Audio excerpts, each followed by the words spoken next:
Lesser crimes are dealt with by cutting off feet or hands, or by amputating the nose.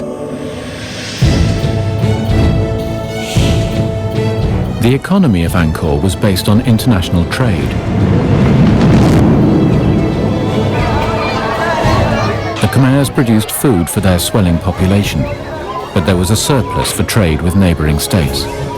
They wove fine cloth, cast huge bronze statues, and exported ivory, kingfisher feathers, beeswax, and scented wood. Their main trading partner was China.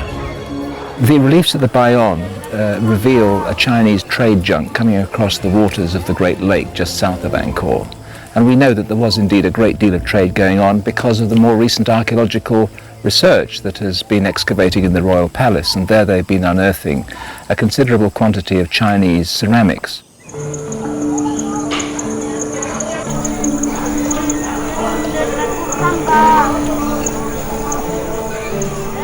Zhou Daguan's delegation were not the only Chinese in Angkor. In fact, Chinese settlers had been there for years. The Chinese always take a wife here as soon as they arrive, deriving additional benefit from the woman's business skills. In Cambodia, it is the women who take charge of trade. There are no shops in which the merchants live. Instead, they display their goods on matting spread on the ground. Women held positions of power and authority. They owned property, engaged in trade, and even served as bodyguards to the king.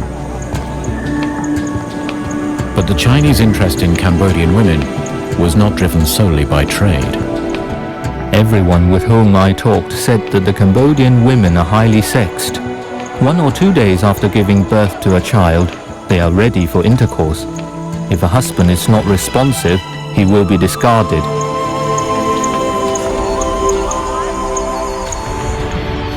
By the end of the 13th century, Angkor was at its peak. A succession of god kings had built this beautiful and astonishing city. A sophisticated water system made the city work, fed its people, and created wealth. But then, at its very peak, cracks in the system began to appear. Cracks that would lead to the city being abandoned to the jungle.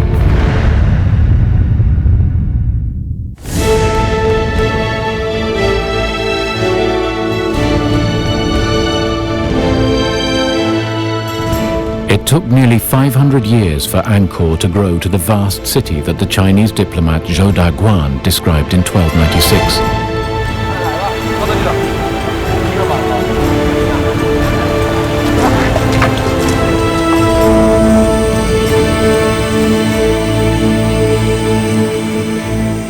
Yet just a century later, the city lay deserted, given up to the jungle. But why? Throughout history, there are few examples of cities being totally abandoned.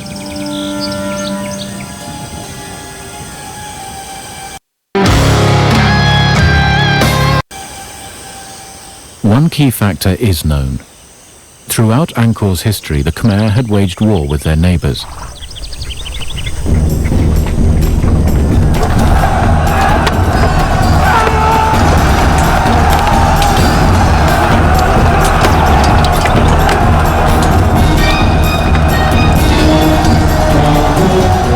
In the early years of Angkor, the Vietnamese Chams were the Khmer's sworn enemies.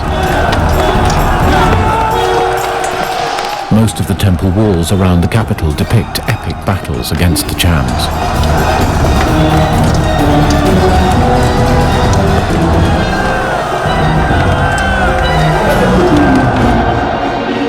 But by the time of Zhou Daguan's visit, the main threat came from the emerging Thai kingdom of Siam as it expanded into Cambodia.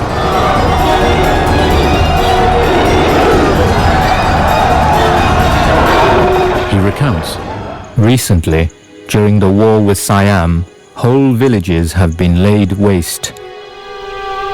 In the diplomat's eyes, the Khmer army was ill-prepared for war. Soldiers move about unclothed and barefoot. In the right hand is carried a lance, in the left a shield. They have no bows, no missiles, no breastplates, and no helmets. Generally speaking, these people have neither discipline nor strategy.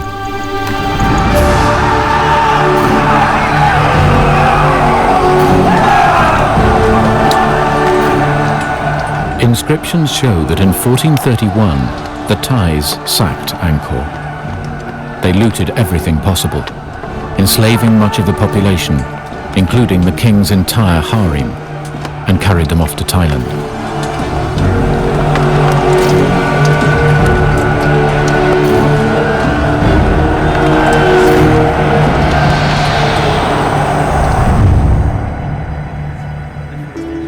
Abandoned, the city of Angkor was slowly reabsorbed into the jungle from which it had emerged 5 centuries before. Henri Mouot wrote in 1860, "One must ask, what has become of this powerful race, so civilized and enlightened to create these gigantic works?"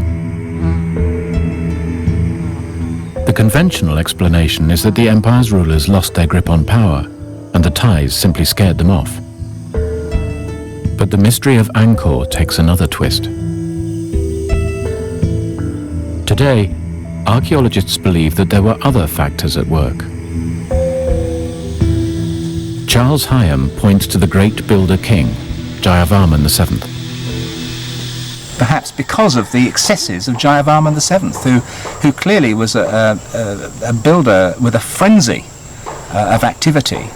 And he may well, it's said, and it might be true, that he exhausted the resources of the state and it went into a decline. Jayavarman VII was the first Buddhist king after several hundred years of Hindu worship. This more compassionate religion may have given the Khmer cause to reflect on the excesses of their kings. And I wonder whether, in fact, the slow decline that may well have set in was the result of a lack of belief out in the fields there that the king was in fact a deity, and that this vital link between the two began to fray.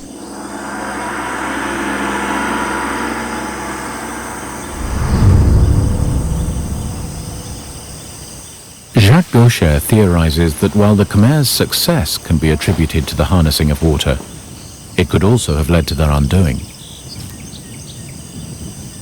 Such was the fine balance of nature that if irrigation and the storage of water were not kept up, they could easily fall into disrepair. Le système à ce moment-là devient fragile et on voit très bien. The water system was very fragile because it was so sophisticated. And the problem is, if it's not well maintained, it could easily become blocked by sediment. The kings who came after Jayavarman VII were less interested in grand building plans. It's also possible they stopped maintaining the intricate water system. Deforestation was also a likely contributor.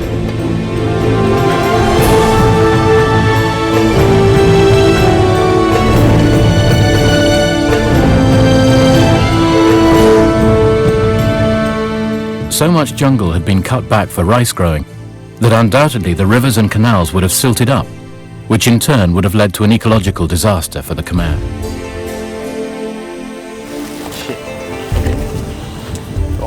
Christophe Potier believes the clues are obvious. The pound is very clear there with the water. At the end of Angkor, it's pieces of the forest should have been very, very rare. So deforestation is not a new problem. It's an old one. It is most likely that it was a combination of these factors that led the Khmer to abandon their once great city. What remained of the Khmer court re-established itself on the banks of the Mekong, near Cambodia's present-day capital of Phnom Penh. We're not talking about the actual collapse and total demise of a civilization. What happened was that they moved sensibly to the east, down to the Mekong River, and away from the Thais. Now completely Buddhist, renouncing material wealth, the Khmer would never again embrace the lofty heights they had in Angkor.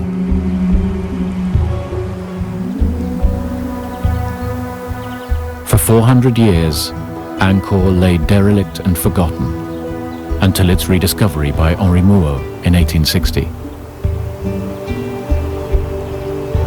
Today, Angkor is recognized as a wonder of the world.